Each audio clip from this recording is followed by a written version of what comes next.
জানাই যে আপনারা এখন সময় এসেছে সঠিক সত্যটা তুলে ধরুন। সব টিভি সঠিক সত্য তুলে ধরছে না এখনো। আপনারা যারা আছেন আপনাদের কাছে অনুরোধ, এখন আপনারা সময় এসেছে, স্বাধীন হয়ে গেছে, দেশ স্বাধীন হয়ে গেছে। আমরা শ্রীলঙ্কা স্টাইলে হাসিনা যদি পদত্যাগ না করে আমরা টেনে হিস্ট্রি নামাবো ইনশাআল্লাহ। শান্তিতে বসবাস করতে চাই এদেশে, আমরা এদেশে শান্তিতে বসবাস করতে চাই, আমরা শান্তি চাই, শান্তি আশা নিয়ে জন্মগ্রহণ করেছি। আমরা কেন বিশৃঙ্খলা যেতে চাই? না আমরা যদি না করতে পারি, আমাদের ছেলে মেয়েরা আছে 5টা করে বিয়ে করবো একটা যে 5টা বাচ্চা দিয়ে পারতো না, আমরা বাইরে 5টা করে বাচ্চা দিতে 5টা করে বিয়ে কর। আপনাদের অবদান থাকা দরকার। ছবি সারা বাংলাদেশকে হারিয়ে দিয়েছে যে ওরা পুলিশ দিয়ে আমাদের মুখ বন্ধ করে রাখছে। ইনশাআল্লাহ সবাই মুখ খুলতে শুরু করেছে, সবার ভয়ভীতি ভেঙে গেছে। আপামর জনতা সবাই নেমেছে রাস্তায়, মা তার কোলে শিশু বাচ্চাকে নিয়ে নেমেছে, বাবা তার সন্তানকে নিয়ে নেমেছে। সবাই বাংলার আপামর জনতা তাদের স্বাধীনতার জন্য, তাদের স্বাধীনতার সার্বভৌমত্ব রক্ষার জন্য তারা রাস্তায় নেমেছে। তাদের এক দাবি, এই প্রধানমন্ত্রীর পদত্যাগ সবাই চাচ্ছে।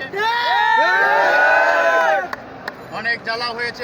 আমরা এই জায়গায় দাঁড়াইছি, আজকে এই মুহূর্তে আমাদের নেটগুলো বন্ধ করে দেওয়া হয়েছে, আমাদেরকে বন্ধ করে দেওয়া হয়েছে কথা বলার। আমরা যে মাধ্যম দিয়ে সবার কাছে কথাগুলো পৌঁছায়, ওই মাধ্যমগুলো আমাদের বন্ধ করে দেওয়া হয়েছে। এখন তারপরও কিছু কিছু সাংবাদিক ভাইরা আমাদের কাছ থেকে আসল সংবাদ নেওয়ার জন্য বিভিন্ন বাধা অতিক্রম করেও এখানে এসেছে। আমাদের সকলের উচিত এই ভিডিওটা বা এই ভিডিওগুলো যাদের কাছে যাবে তাদের প্রত্যেকের ঘর থেকে বের হয়ে বাইরে নামা উচিত।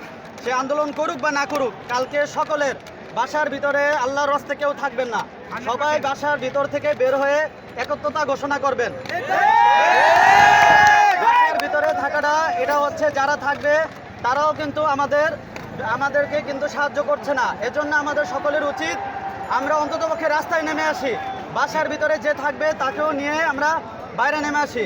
আমরা কালকে ইনশাল্লাহ সবাই মিলে আস্তে আস্তে অন্ততপক্ষে সবাই আস্তে আস্তে গণভবনের দিকে যাব ইনশাল্লাহ। সেইখানে যে আমরা সবাই যে সেখানে শ্রীলঙ্কা স্টাইলে সবাই যে সেখানে আমরা হামলা করবো ইনশাল্লাহ। আপনাদেরকে ধন্যবাদ, আপনারা সবাই নিরাপদে থাকবেন। সাংবাদিক ভাইদের প্রতি আমাদের এখন আবেদন, আপনারা সত্য প্রকাশ করবেন, সত্যের পথে থাকবেন, সত্যের সাথে লড়াই করবেন। আমরা আপনাদের সাথে আছি ইনশাআল্লাহ, আল্লাহ আপনাদের সাথে আছে। সত্যের পথে দুনিয়াতে শান্তি, আখিরাতেও শান্তি ইনশাআল্লাহ। আমরা এখনো বিশ্বাস করি। অসংখ্য ধন্যবাদ। জি, আপনাদেরকেও ধন্যবাদ। আমরা এখন যারা এখনো সত্যের পক্ষে আপনাদের মতো ঝুঁকি নিয়ে এইভাবে আমাদের পক্ষে দাঁড়াইছে, এখনো অনেকে আছে যে ভয়ভীতি নিয়ে, সরকারের ভয়ভীতি নিয়ে এখনো তারা সঠিক সত্য প্রকাশ করছে না। আপনাদের কাছে অনুরোধ, আপনাদের মতো যারা সাহসী সাংবাদিক আছে আমাদের পাশে থাকবেন, আমরাও আপনাদের পাশে আছি ইনশাআল্লাহ।